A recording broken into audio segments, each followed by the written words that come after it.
So, we are now on 500 guys, no? Ubek bon 문제. Okay? So, continuation pa rin po ito sa signage. Okay? So, yung nakalagay dito is 계단 조심. Okay? So, 계단 is stairs and then 조심 guys meaning be careful. Okay? So, be careful sa hagdan. Yun yung ibig sabihin niya. So, alin dyan yung nagsasabi ng similar sa 1, 2, 3, and 4? Sa unahin natin yung may number 4. Okay. 계단에서. Okay, 계단. Okay, 계단에서. So in the stairs, no? Sa stairs daw 미끄러지지 않게 조심하세요. Okay? 조심하세요. So 미끄러지지 않게 조심하세요. So, 조심하세요. Sayo, please be careful.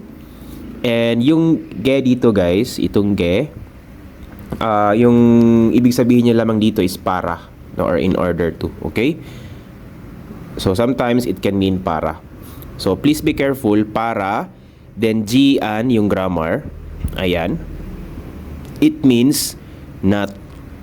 Okay, so para hindi, gano'n, no? Para hindi ka mikurojida.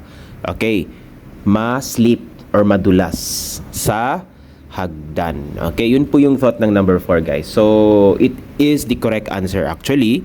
Okay, no? And try natin yung i-analyze yung ibang numbers para makakuha tayo ng mga vocabularies. Okay, so simulan natin sa number 1. Suop 중이니까. So, the word suop means class. And 중이니까. Okay, so the word 중 guys, it means in the middle. Okay, so pag inilagay ito sa isang verb or sa isang noun, it can mean na yung noun or yung verb na yun is kasalukuyang ginagawa. Okay, so suop 중이니까, in the middle of having class, meaning sa kalagitnaan ng pagkakaroon ng klase. Then inika meaning since, no? Since nagkaklase sila, 조용히 내려가세요. 조용히, quietly, tahimik lang. Then 내려가세요. Seyo, please. Okay? Katulad ng mga ending dito, seyo lahat. Please po yan. Okay? Then 내려가, meaning 내려가다 means to go down. Okay? Okay. Please go down quietly. Since they are having class. Yun po yung thought ng number 1. Okay, so mali yung number 1 guys, no? 관계가 없습니다. Wala po siyang relation dito sa given. Okay, number 2. Okay, 엘리베이터를 조심해서 이용하세요. So please 이용하다. Use, no? Please use elevator. Okay, elevator 조심해서. Okay, 조심하다 again, please be careful or careful. Okay, careful sa elevator and then use it. Okay, yun po yung thought. Okay, so yung thought dito guys, sometimes it can mean since.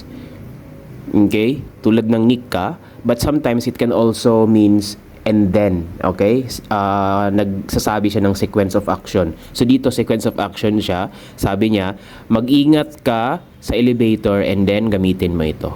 Okay, so mag-ingat ka, gamitin mo ito at mag-ingat ka. Yun po yung thought ng number 2. Okay, wala pong elevator na sinasabi dyan. Next, 산이 높으니까. Okay, 산이 높다. Okay, the sun is mountain, 높다, high. 니까 since mataas yung mountain, 조심해서. Okay, please be careful.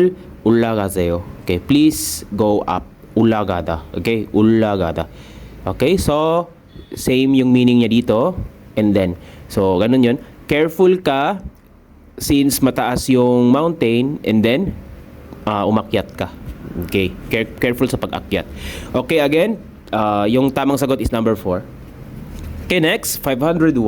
Okay, so nakalampas na tayo ng 500 guys sa wakas. Ilang taon din to, no? Okay, for number 501, Ubek Ilbon 문제. Yung nakalagay dito sa given is 주차 금지. Okay, so I hope you are familiar na nito.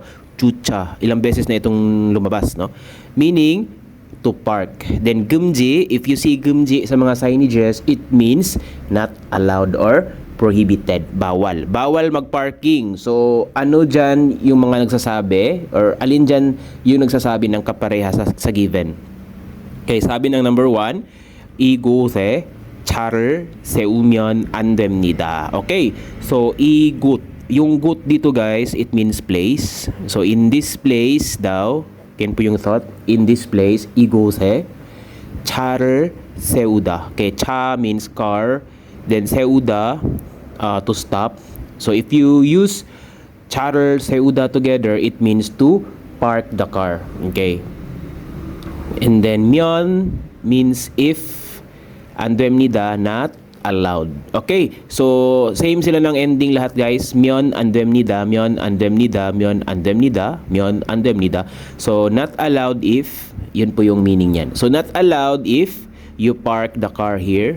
Okay, yung in this place, no. Yes, ito pala yung tamang sagot guys, no? Kasi sabi niya, 주차 금지. Okay, bawal yung pag-park. So number 1 yung tamang sagot. Sabi ng number 2, 이곳에서 운전을 하면 안 됩니다. So not allowed if you 운전을 하다 to drive. So not allowed if you drive in this place. Next, 이곳에서 담배를 피우면 안 됩니다. So not allowed if you 담배를 피우다 means to smoke. So not allowed to smoke in this place. Okay. Next, number 4. 이곳에 쓰레기를 버리면 안 됩니다. So not allowed if you throw garbage or trash in this place. So again, yung tamang sagot po natin is number 1 guys. Okay.